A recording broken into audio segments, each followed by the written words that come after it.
How are you? This is Shawn Childs of fantasyanalyst.substack.com.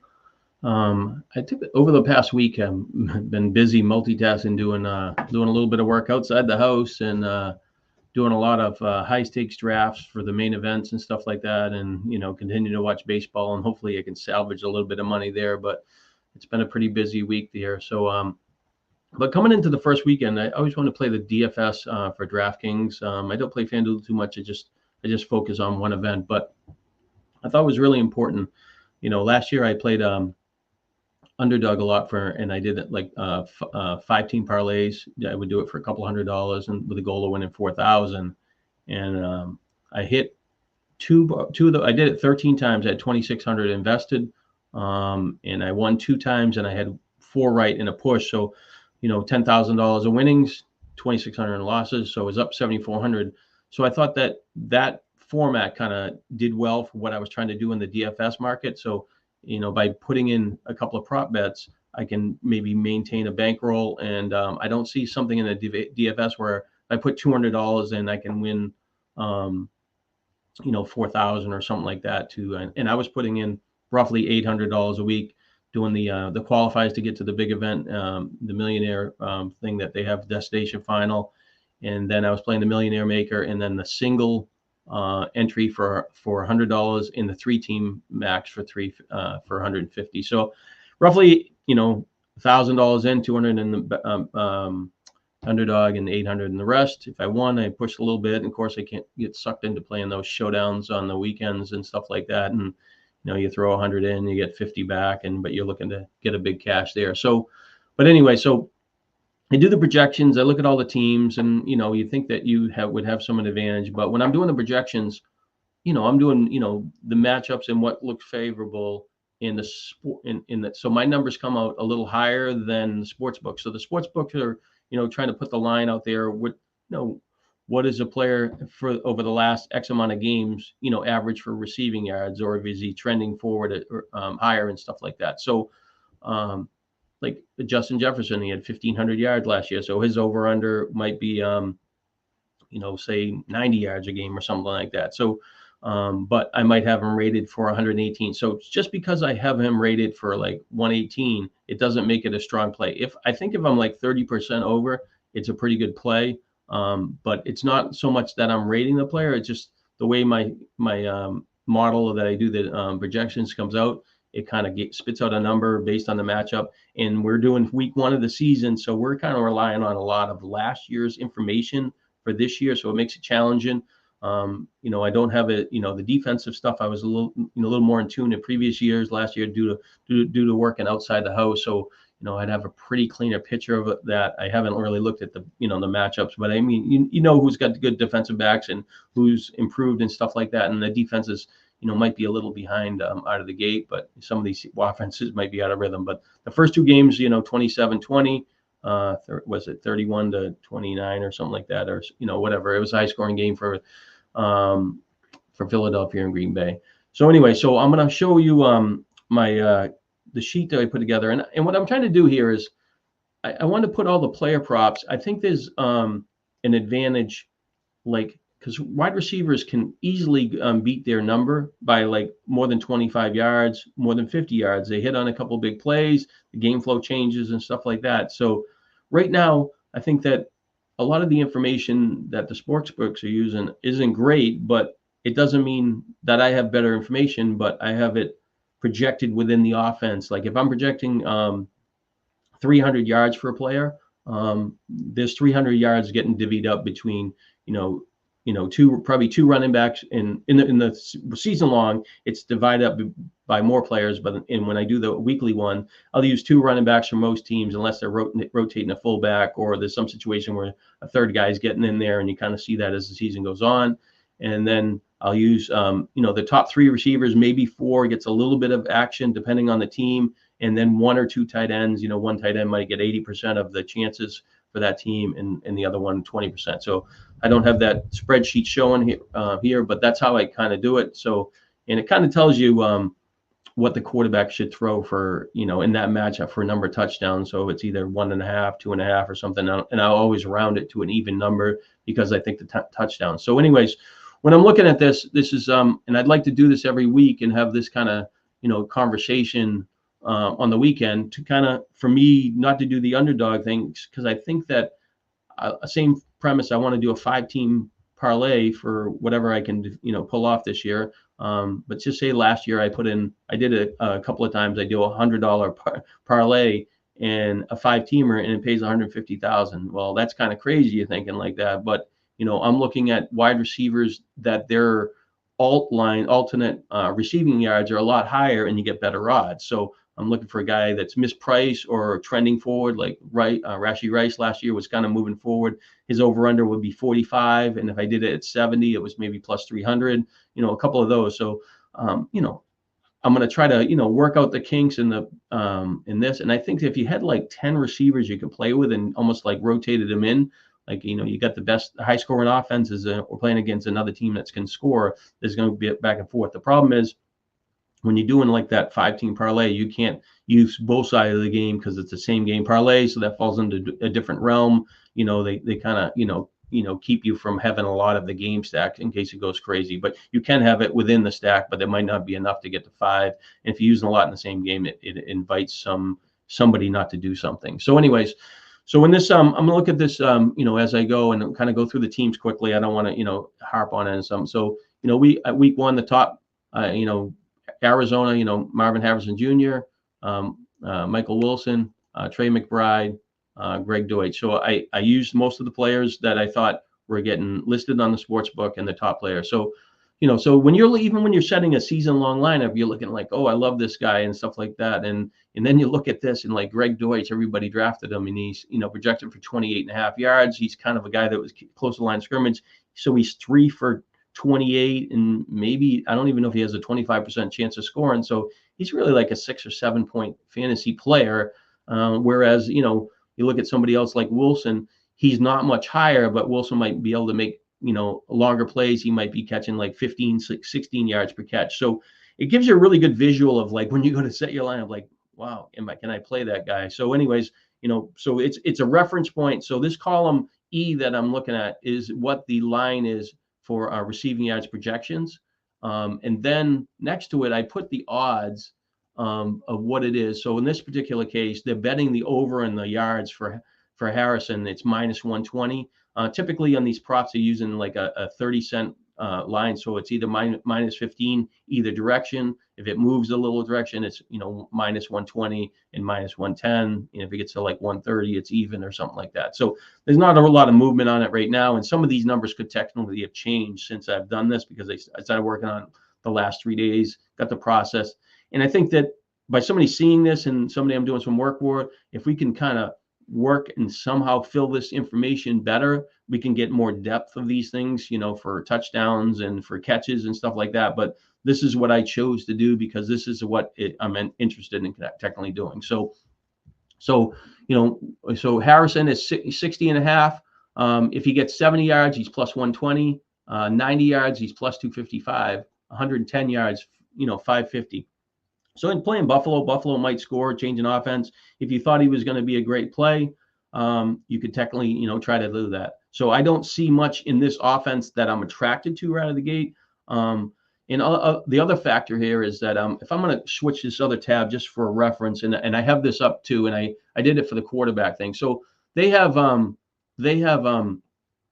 sportsbook, DraftKings has Kyler Murray projected his over-under is 230.5 yards. So when you go over to and I had projected 244, a little bit higher, probably, slow. But when you look at the top 4 receivers here, sometimes they don't really know what's going to happen. So the first 3, that's 90 yards, and add another 50, 140. There's 170 yards of receiving yards projected on Arizona. And what the running back's going to get some, and, is he going to get 60 yards, and maybe another receiver will chip in. So, there's some leeway where that's not, completely out of line. But some of these, like when I get to Washington, it's like they have like 130 yards, and it might get a bunch of other players, and the quarterback's projected for 217. So there's an opportunity in Washington that one of the receivers could go over or something like that. But anyways, so when I go over here, I pulled in I put over to the right, I put my projections so I could pull it into this sheet.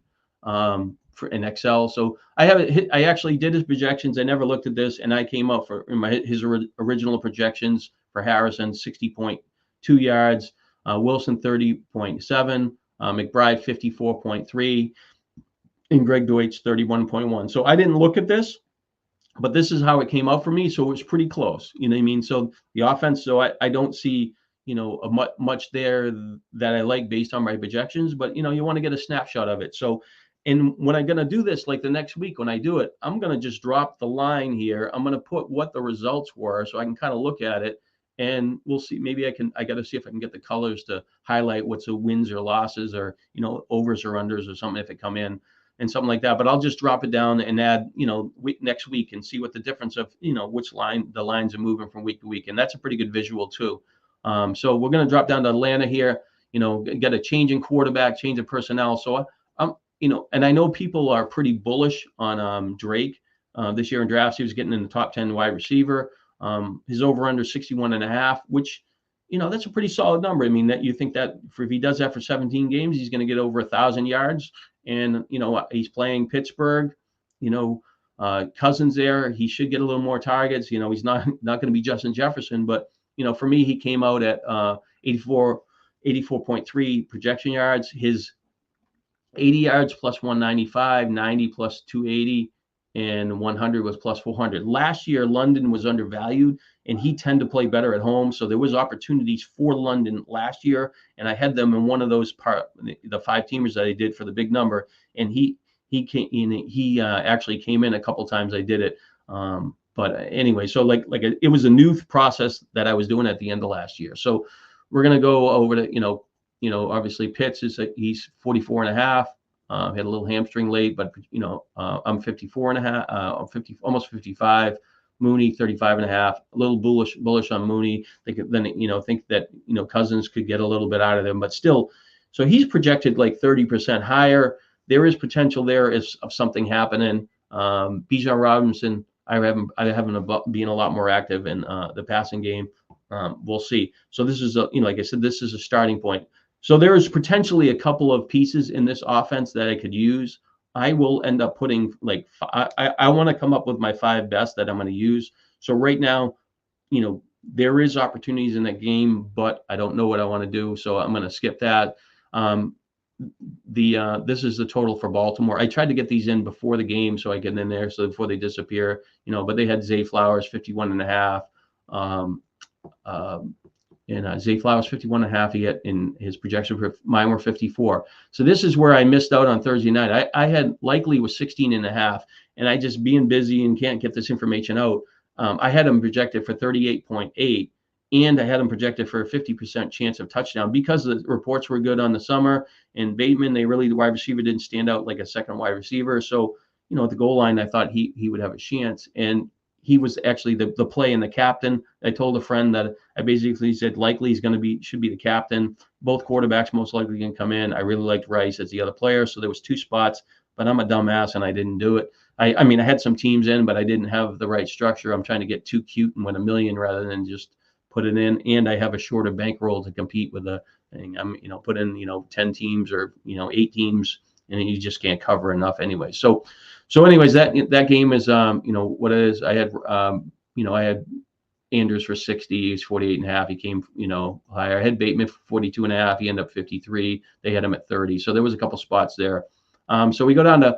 So this is I think the first game that's interesting or potential player for me is in the Buffalo game. You got a change of personnel at wide receiver. The tight end is going to be pretty active. Kincaid's projected his over-under line by DraftKings is 51.5. I had it 56. So that's pretty close. Shakira 44.5. I have him 69.5. That's a pretty favorable number. But the number that really kind of stood out to me is that Curtis Samuel, they got 27.5. That number to me is totally out of line. If he's a guy that's got a proven resume, he had the toe issue coming into the at the end of August there. So I was kind of shied, and this maybe hasn't been adjusted, and I don't know if somebody will beat it up. And even my projection is 41.7. So both of those wide receivers are pretty favorable plays. But I think because Curtis is more of the guy that's going to be like a 5 for 50, work the line, the line of scrimmage, he is definitely a guy that I'm going to try to pay attention to, and hopefully this doesn't change in the so what you can do sometimes is, like, if you, let's say, just say I was going to do $10 parlays, I could do one with the over 27.5, and then I could choose, all right, can he get 50 yards and it's plus 310? And I think 50 yards is reasonable. He needs 5 catches roughly. He should be able to get or average around 10. It just he needs Arizona to score a little bit. I think they will, so that's a be favorable. Shakur is going to be a little more working deeper downfield. He still, that number comes out pretty good. Him, being the wide receiver one, kind of coming out of camp because Samuel was kind of hurt, kind of favors him. And everybody like Coleman, he was getting Keenan Coleman drafted early, and they laid his early line at 31.5. I had 38.8. He's an unknown. He could be, hit a big play, big guy, and it could be interesting. So for me, Samuel's, and Shakur are kind of in play for me. But, Samuel is definitely the one I think that, can beat that 27.5 because it's a relatively low number. The Saints game, changing offensive coordinator, coaching staff, all these numbers are really low. When you look at, Johnson, Thielen, Leggett, it's at 90, 110. We had 222 yards. This is what I'm talking about. So this team's 122 yards. What is his over-under is 198. So he's like 75 under. I don't see the other running back position getting a ton. The tight end position will get a little bit. Their top 2 tight ends, maybe they're not to their top 2, but listed as their top 2 are out. Sanders guy has some talent, but the tight end's not going to catch a lot. They could rotate in a couple other. Mingo could catch some passes. He doesn't have a line. So the wide receiver position is in flux. There's a lot of unknown, but there's a wiggle room of 50, 60 yards. And, this offense, the passing offense could be a lot better. So Johnson comes out at 51.5. They laid the line. I am at 53. Thielen, 39.5. I have 42.5. I mean, I'm almost right at the number because of, like I said, I don't look at this when I did it. It just came out. I mean, and I actually hit the number exactly on Hubbard. Leggett guy, wide receiver Xavier Leggett. I don't even know if I'm pronouncing that right, and I apologize. But they got him going over. I have him at 14.2. I think Mingo is actually going to be ahead of him, but I'm 100% sure. But he has no listing, so I don't see much there. But I think that offense could be a lot better. And chase your game. If the Saints can play from the lead, that would help. And the passing offense could be more. So we go over to the Bears. Pretty intriguing. Caleb Williams get drafted, top quarterback. He gets drafted in front of Purdy in a lot of drafts and these season-long stuff, and it's kind of interesting. You got Purdy with, not average 9 yards per pass attempt last year on a high-scoring team, great running back, great offensive personnel, has had some success, and we're taking a rookie quarterback because he's got an upside receiver. Moore looked pretty good. His tight end's decent. Keenan Allen a little banged up, but you want to match up all of this together with the running back with San Francisco. San Francisco had a better options. Yes, okay, I get it. The Bears could throw a lot more. We'll see. Their matchup looks like they should play from the lead, playing Tennessee. But anyway, so I think that's an interesting dilemma. I get the excitement. It could be a breakout player, but maybe not out of the gate. But anyways, so DJ Moore 62.5. I have him at 61.5. Keenan Allen. He's coming with an injury. I was a little higher on him based on him being a possession type player. Proven resume. He's got that little injury. I think it's a heel or something. I think he's going to play. So he's 68.5. I thought it was interesting that Rome Ndunze, his over-under was 44.5. That was pretty respectable. That was much better than Keenan Coleman.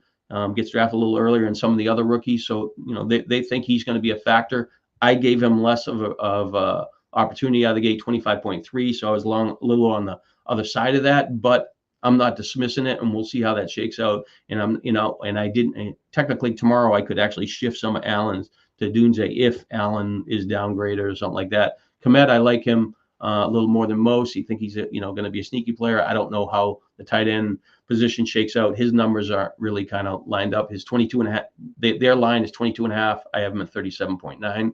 It's just a number, like I said, I'm going to be tend to be on the higher side because I am projecting the game. I'm not doing the 50% percentile, of the law of averages or whatever, So I'm going to get some right. I'm going to get some wrong, the same as they are. They are. They want some of these dead games. The Cincinnati game, T. Higgins got scratched. I adjusted the projections. I think that's favorable for Chase for sure. His over under 60, 66 and a half.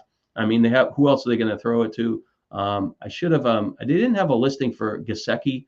When I did it, it might have been there today. I didn't go back because I started, like I said, I started this. But Chase, 66 and a half. If he's suiting up and he's playing, that's a really good number. I mean, I have him projected for 91 and a half. The second and third receiver, the running backs, they're not going to catch a lot. We got over here, we'll go swift over to Cincinnati just for reference. They got 254 yards. I have 274. I probably didn't downgrade it enough for the T. Higgins being out, but they're going to be, they're going to play from the lead. They're going to play in New England. Chase is going to get stuff. This isn't like Bill Belichick shutting down Chase and, but the New England did have, decent defensive players. So I think there's an opportunity at Chase. There's not really anybody else listed. It's like Gesicki, I think just going there is probably somebody of interest, especially if his over under for yards was really, really low. But so Chase is in play. So I'm going to just write these down just as I go. So Samuel and one other Buffalo player, but I'm going to go lean Samuel and Chase are potential guys. And Chase, the harder thing with Chase is what I'm trying to do here is that even though his over under is 66 and a half, which is probably much better play. But, to get paid, these big monster payouts, if he gets 90 yards, it's plus 230. And if he gets 100, it's plus 320. So, they're basically saying that, if he played 17 games, he's going to go over 100 yards, 5 or 6 games. And that's what they're betting on when they're giving that odds. They're not really saying it's in this one that, obviously they'll know if some, secondary, especially moving on, is worse. And the odds will drop less and stuff like that. And then depending on how he plays, we ship over to Cleveland. Really don't know what to make about this offense. Watson was really terrible last year. Really kind of a mix. I like Tillman as a fourth receiver there, but it's really, really messy. Njoku's probably the player that was the most active last year on the team, obviously behind Amari Cooper. So Cooper wants 67, but they have Diggs from Dallas, a pretty good cornerback if he plays straight up, but we'll see there. So this offense, I'm going to completely stay away from because I think Dallas is a decent defense, and some of the numbers are higher. But betting on Deshaun Watson to play well, didn't really, a little banged up in August, so there's nothing really there for me. We go to Dallas. CeeDee Lamb, he finally got his contract. He's just crazy. Like I did rank over here. I could slide it over here for. I put the rankings of the sports book for the wide receiver yard or the receiving yards, and Calvin Ridley's listed as 1, but for some reason they had him listed as there was no line for him. He is off. There was no injury news, and he was off. I thought it was kind of strange. I don't know why, but you can see CeeDee Lamb is really the 4th player. He's listed 5th because Calvin's up there. But Tyreek Hill 99 and a half. Amon Brown 84 and a half. Justin Jefferson 82 and a half. Lamb 80.5.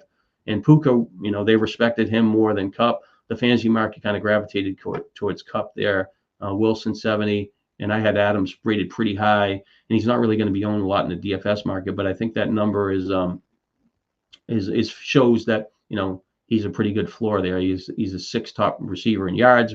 He'll get some catches and stuff like that. So all right, we're going to shift back to Dallas over here. So Dallas on the road typically. They don't play as well. Lamb not being 100% camp. His numbers are already high as it is.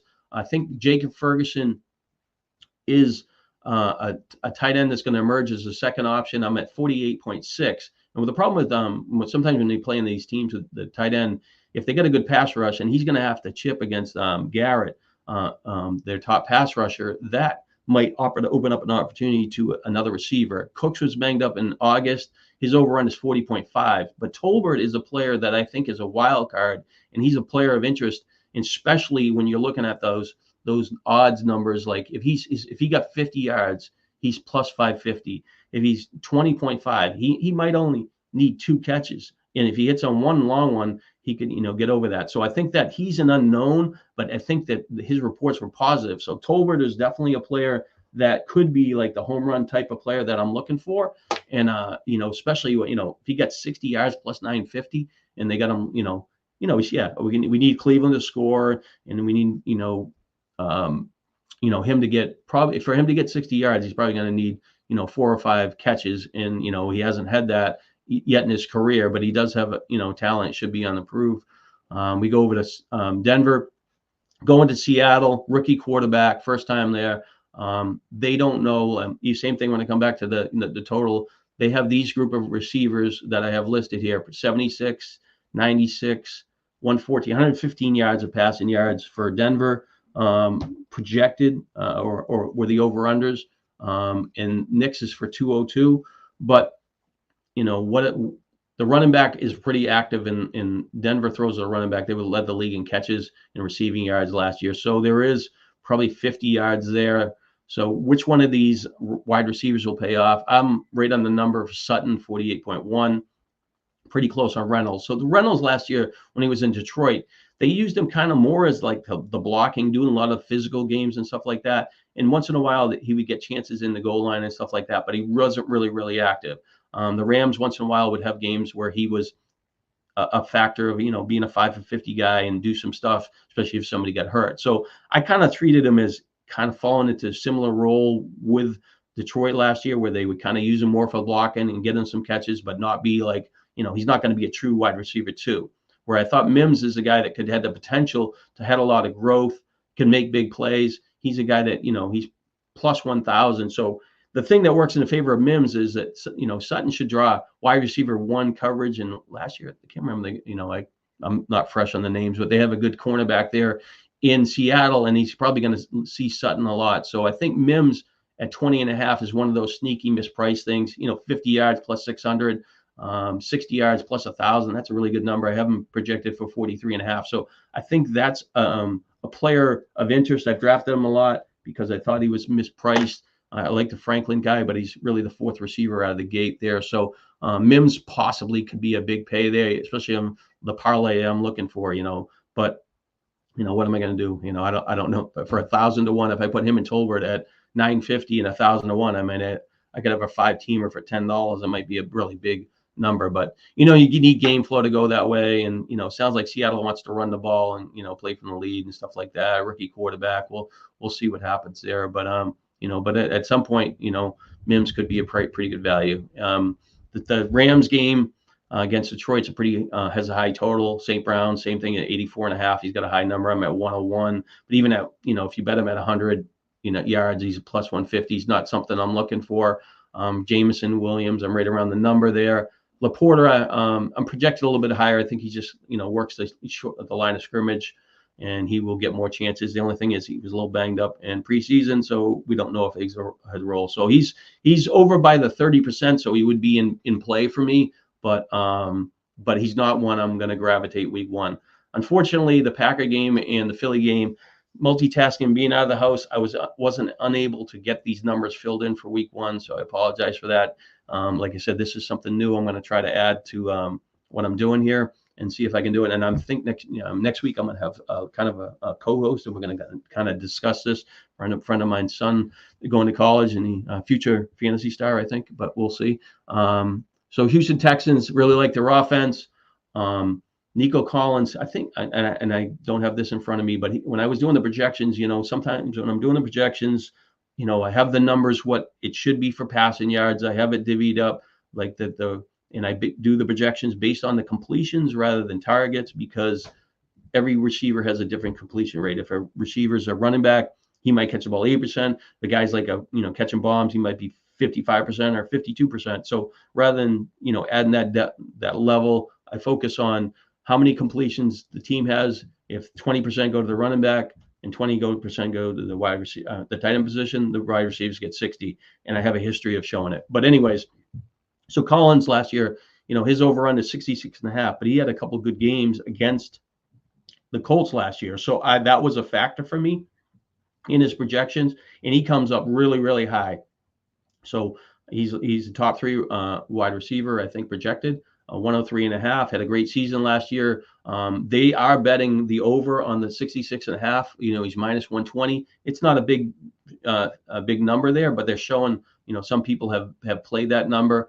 But for him to get 100 yards it's plus 330.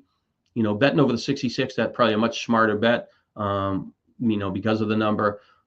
Diggs is 60.5. I have him 73.5. His over on it, they project him to, he's minus 120 going under. So whoever's kind of bet this little bit of money, I'm sure, is on the other side. I think I really kind of fell into Diggs some of these drafts a little later on. He's been a great player for Buffalo. I like the way that Stroud can get the ball downfield, and really can kind of hit that second and third level of the defense for big plays. And I think Diggs can work the short area fields, and he can take advantage of that. And they named him team captain. The coach speaks. So everything, I think Diggs is going to be, he's going to get his 90 catches. He's going to be active. Collins is going to, be a factor. And I think this offense is going to be really, really good throwing the ball.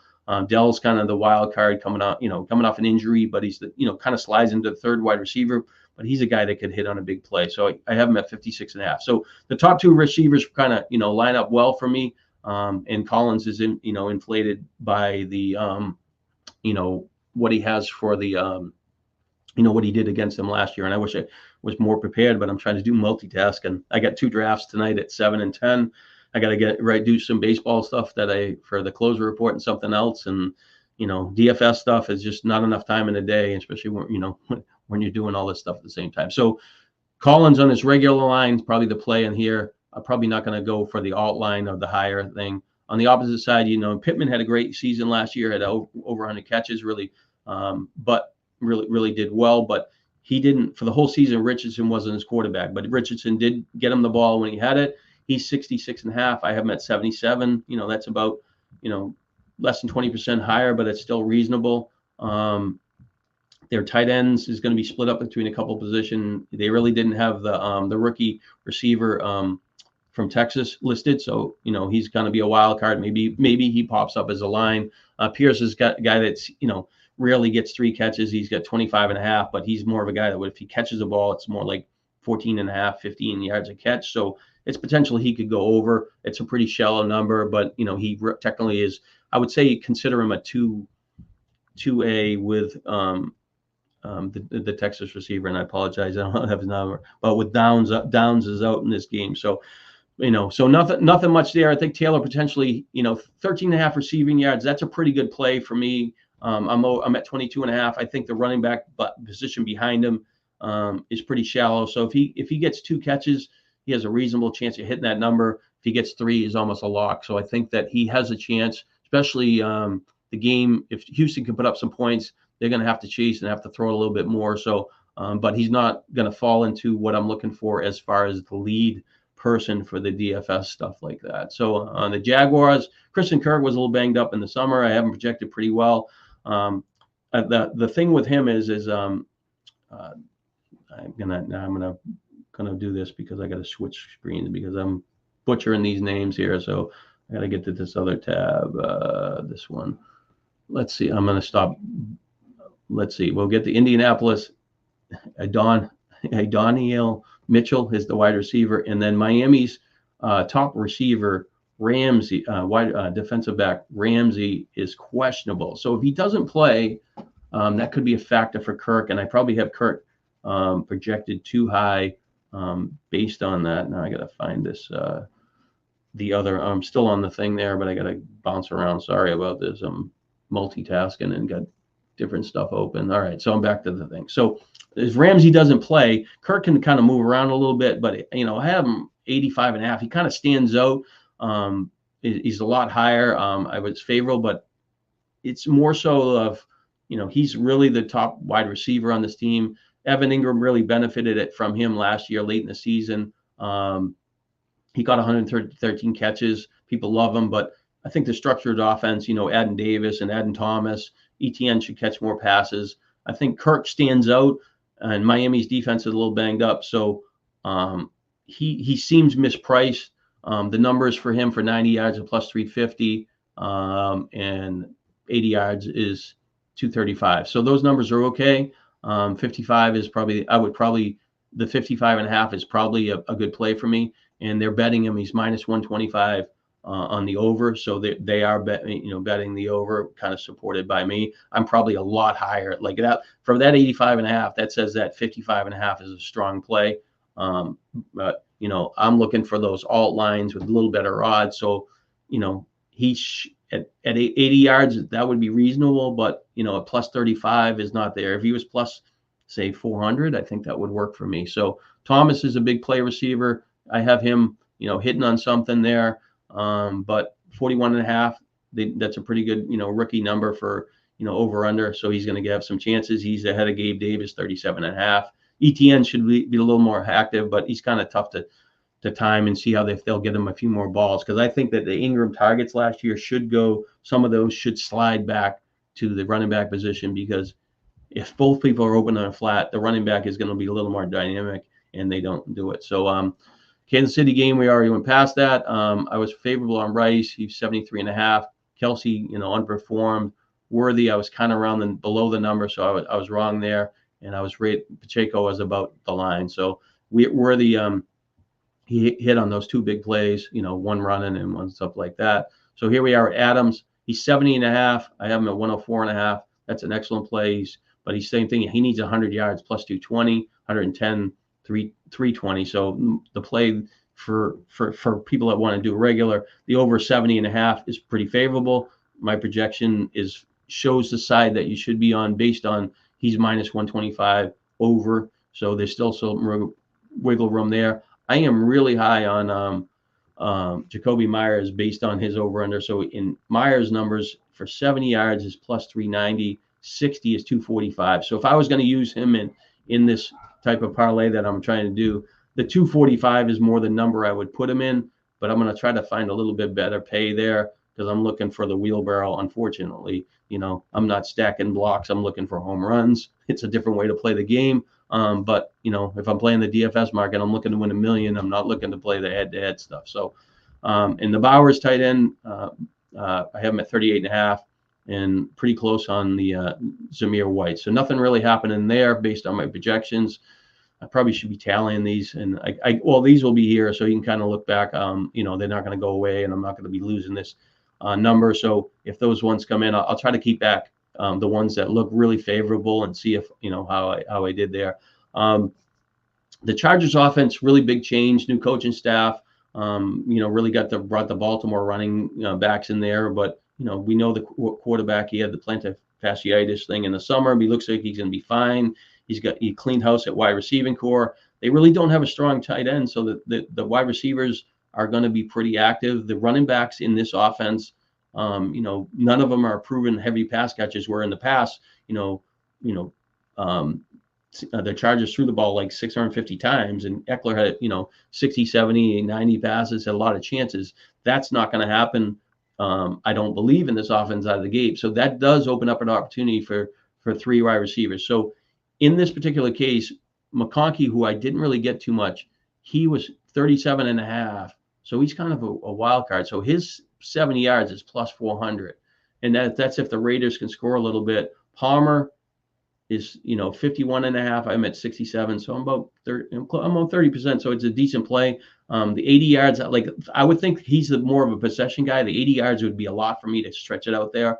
I think McConkey kind of could be in between, where you get hit on a play. They're same thing. They're betting the over. They think that number's out of line. It's minus 125. I mean, it's not minus 150, but it's showing that there's a little bit more money on that side. Quentin Johnson, I'm a little higher on him because of lack of tight end. So he's plus 360 for 50 yards. I think he should be better. I don't have as much confidence in him as Tolbert, because I think Tolbert is, the tight end's going to have to block a little bit, and he only needs 20. But his over under 26.5, I think that's in play for sure, for a straight up play there. I'm definitely over by a lot there, and so that gives me a little leeway where I could be wrong and see how they divide up the targets there. So I'm not sure. Johnson. That one's I'm up in the air of. I'm going to put him on the side as a one of those Charger receivers could be in play. I'm not sure. We'll see how we walk through it and we find some other stuff here. Cooper Kupp, I have him projected higher than out of the gate, out of Puka Nacua, because I figured he practiced all summer. He was in better shape. Nacua missed a month. I think the flow should go to him, but he still needs 90 yards plus 225. 67.5 is a pretty good number, especially when you know that the Lions are going to put up some points, and that should be a high scoring game. The line really hasn't changed here. They kind of they got Demarcus Robinson at over the 27.5. I have 38.5. It looks like it's a favorable number, but he's still, he did well last year. But it's nothing really that stands out. I thought that was interesting. The Kyrie Williams is that, plus 40 yards. Like the Rams they were last in the league for catches for running backs last year, and I don't know why, since Gurley had that big year about 4 or 5 years ago, that they, McVay stopped throwing to the running back. But plus 1,000 is kind of an interesting number, as like, if he could get one big play catching the ball, but I don't know for sure, but that's kind of a gamble. But that number seems pretty high. 50 yards for 50. If he gets 40 yards plus 500, that's even like that's a reasonable swing. But is he going to get 40? If he's going to get 40 yards receiving in three games during the year, maybe. I think he's a better receiver than I get him credit for, but they will rotate two guys in. As far as Miami, Tyreek Hill, they had him, he's priced out 99.5. They don't even give the higher numbers if you get like 150 or something. So I have him projected for 105, 99.5. A little bit of room for Waddle, 62.5. I had 76.4. Not much change. I thought this was an interesting one. Devon Achane, he's 23.5, and he falls in that range where he's plus 425 for 50 yards, and he's plus 700 for 60. When I looked at it, I was like, that guy gets in space. He could hit on one play and take a catch, and get a lot of action, and he could get 3 or 4 catches, because the fantasy market is assuming that he's going to take the lead and he's healthy out of the gate. Jaguars might score a little bit. Miami's defense a little banged up. So I think that's kind of an attractive number for me in that range for 50 yards. But, it's game flow and stuff like that. He has, when I'm looking at, Juno Smith, the same thing, 50 yards plus 425 and plus 700. Like, he's going to need like 5 catches to hit the 50 yards. And even 60. And the Miami was one of the worst teams in the league last year throwing to the tight end. And I know he's supposed to be an upgrade and stuff like that. And maybe he could be the third option in the passing game if they don't throw to the running back as much. But I think that's potential opportunity where, like I said, when you got a guy that can make one play and get a hit, and you're using this in a parlay at that plus multiple, and you're putting in a little bit of money trying to get a big score. So like I said, that it fits in there. I'm going to I have another spreadsheet. I'm going to look back and just see how, the number of catches that Jacksonville gave up to running backs last year. And I wonder if I have that up here, right here. I probably do. Let's just go back, because I don't want to, let's see, 2000. There's so many pages on this spreadsheet. Let's see, 2023. 23 team info. All right, so this will be a little helpful thing anyway. So Jacksonville running backs. This what I'm looking at, which you can't see right now. I apologize, but I don't have this on the screen that I'm jockeying. But I'll tell you what the numbers are. So I have every game broken down by all the stats, and it's pretty easy thing. So last year, the running backs. This actually really supports what I was saying. Last year, running backs against Jacksonville, 109 catches. That's a pretty big number. And then they allowed 109 catches for what is it? Let's see, where is it? So for 777 yards, and they had 132 targets. They only had 2 touchdowns, but so there was 11 catch game for 84. There was a 12 catch game for 91, and that came against the Saints in Pittsburgh. And let's see. Trying to think of what another like high volume team. San Francisco was 9 for 61, and then one other one, Tennessee. But so like I said, that based on what I'm like I'm saying, that number that makes a lot of sense. Because he definitely could hit that number. That's a big play. So that would fall in play for me to hit a home run, and I would probably use the 425 number. But for 10 more yards at plus 700, that's kind of a monster payout if you can put that in there. So interesting if it shakes out there. The Vikings, I was a big JJ McCarthy team, in his camp. I didn't end up with him in the best ball. Only won one team out of 300 or so. I was really fortunate. But Sam Darnold's been around a lot. He's going to New York. New York's, defense kind of looked kind of shaky last year, but they look like they kind of came on late. So I think that could be a factor that that they play better than expected. But Jefferson 100.6 yards. He's 82.5. I have Addison at 59. They have him at 43.5. Jones 13. I have him 24. They had the Naylor guy at nothing, and they didn't have the tight end. So it's kind of a wild card. I don't know what to make about Darnold. I don't have a good feel for this offense, so I don't want to kind of, Addison was a little banged up in the summer. He looks like he's off the list, so I'm not going to go there. So I don't see anything there. I think Jefferson obviously can have a good game at any moment, and we'll see if that game goes back. So I'm avoiding that game in this. The New England players, it's really, the possession receivers, Douglas, I have him a little higher. Polk looks like he's favorable. They're betting him as 29.5. It's minus 130. I have him at 47 yards, but it's still an unknown for me. I think Osborne is probably the play that if I wanted to go somewhere, I have him at 44.6. He just has enough experience, and he makes some plays downfield where he has a chance where he only needs a couple of catches. He should be in that top 3 rotation. So if I was going to play one of the New England receivers, I would probably play him. Polk is, gets the attention. Cincinnati should play from the lead, but that's not guaranteed there because of Cincinnati. When you're looking at these, especially in the DFS, if they don't have their full offense and they had some injuries, it just changes the dynamics of the team, and especially out of the gate. The chemistry's not there. So I'm going to go over to the Saints. Olave, they have him 66.5. I'm 85.5. I got burnt on this game last year.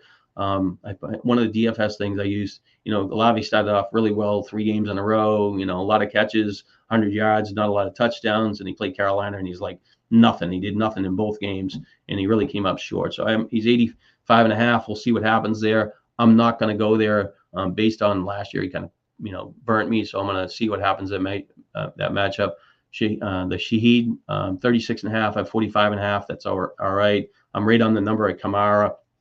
And, Johnson's 24.5. I have him at 36.9, but they're going to rotate in Taysom Hill, so I'm going to stay away from here. The Giants offense, Malik Neighbors is the player that we just got an update. Sprain knee for Jordan Love. I don't know if he'll discount his value, but I think it's probably better than what it could have been. But anyway, so Neighbors is really popular. He's getting drafted a lot of receivers that have success. They put his open line at 62.5. The line hasn't moved. I have him checked 72.9, pretty fair. Wendell Robinson, possession guy, 37.5. Slayton, he was 42.9. But him and Hyatt are kind of similar for me. They're both higher, but the rotation. I don't really know. I have in the DFS. I have Jones came out really good because I think he's going to run the ball.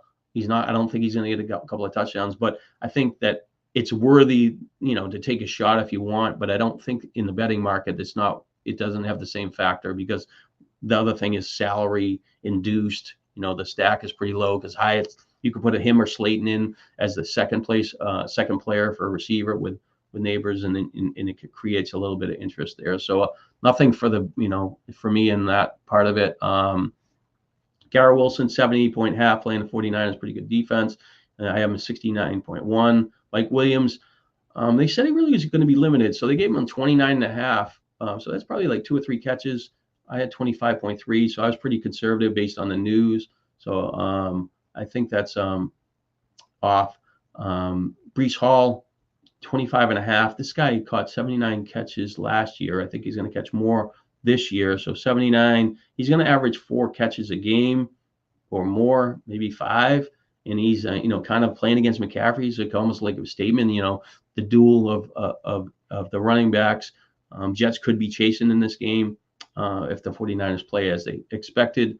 So Breece Hall at 25.5 is a pretty good number to bet the over. I have him at 46.6. 50 yards plus 380 is a pretty good number. He can make some big plays.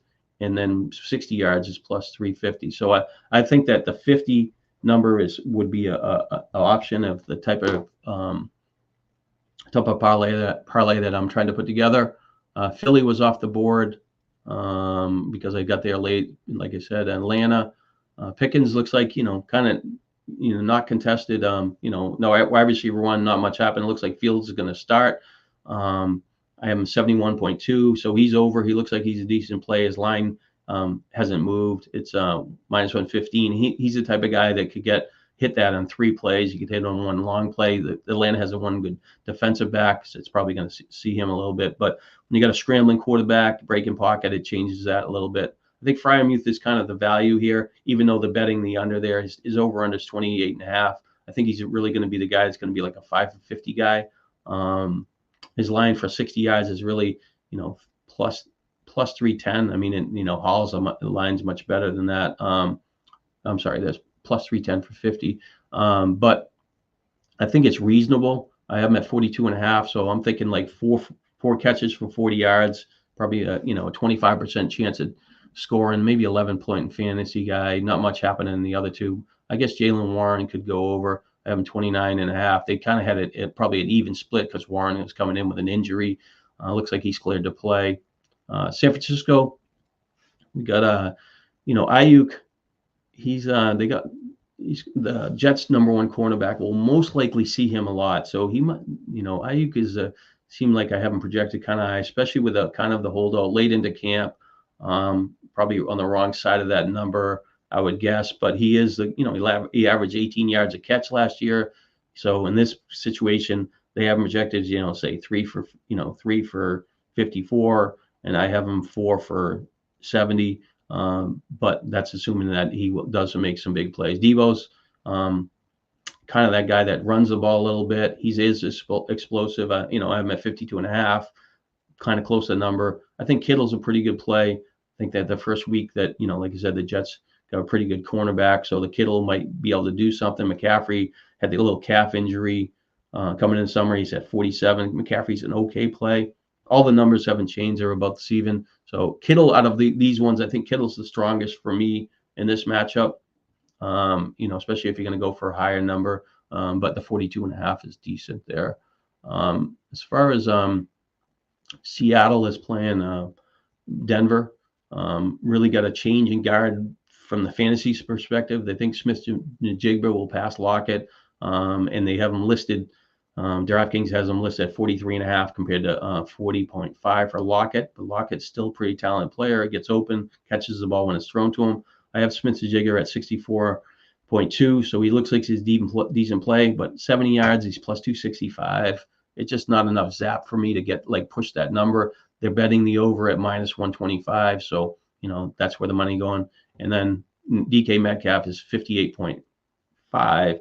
And I have him at 77.3, and I could be wrong on that number because, Denver's top cornerback again. I'm like I said, Surtain is going to see Metcalf, and sometimes when these top cornerbacks play him, their one-on-one matchup is more favorable than getting doubled. So, so some of that targets could shift, and it's probably something I should, and if I have to do a little adjustment for Sunday for any news, that I should pay attention to that. So even though I have Metcalf a little high there, I don't think that's as strong a play. Then Smith-Njigba makes sense based on what I just described, especially when he's going to work close to the line of scrimmage. Nothing much at the running back or the tight end position. They're betting the under on fan, which kind of makes sense.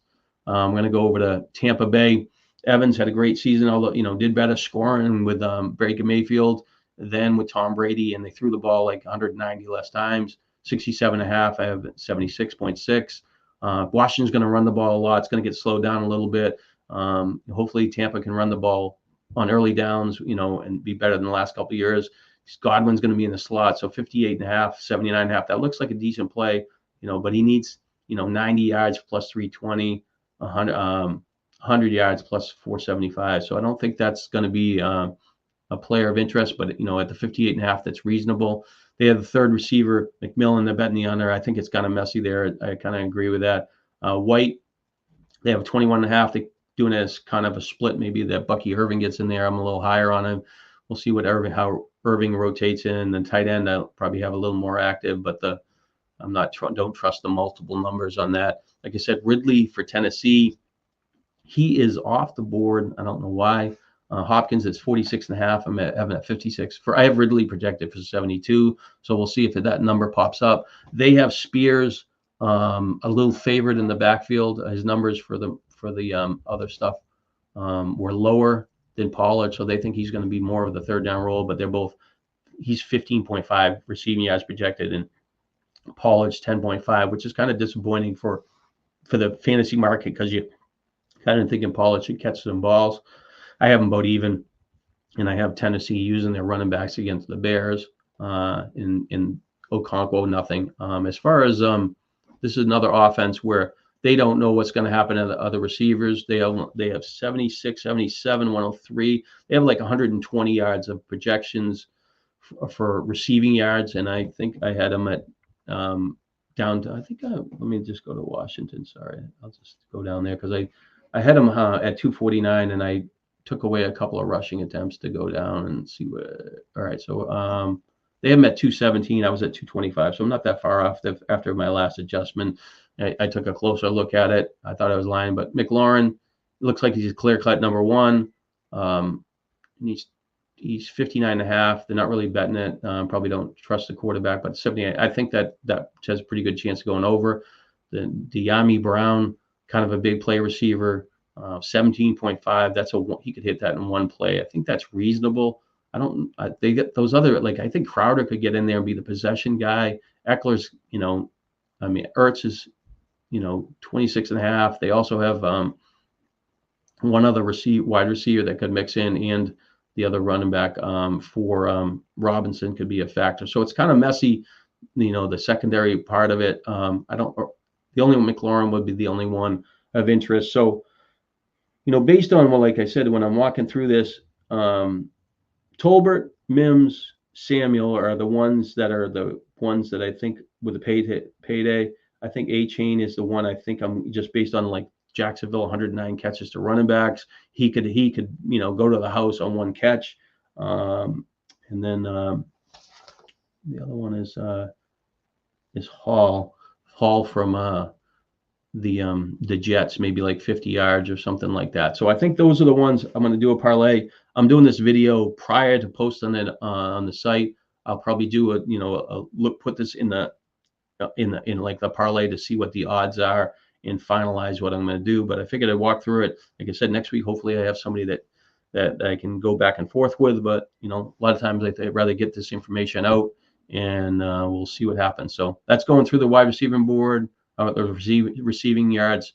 And like I said, I'm trying to hit a 5-team parlay, and I'm trying to get the odds, and I think some of the things. So, we'll see how this develops, how the projections come out, and how see the trends. I can see the trends of the information from the sports better.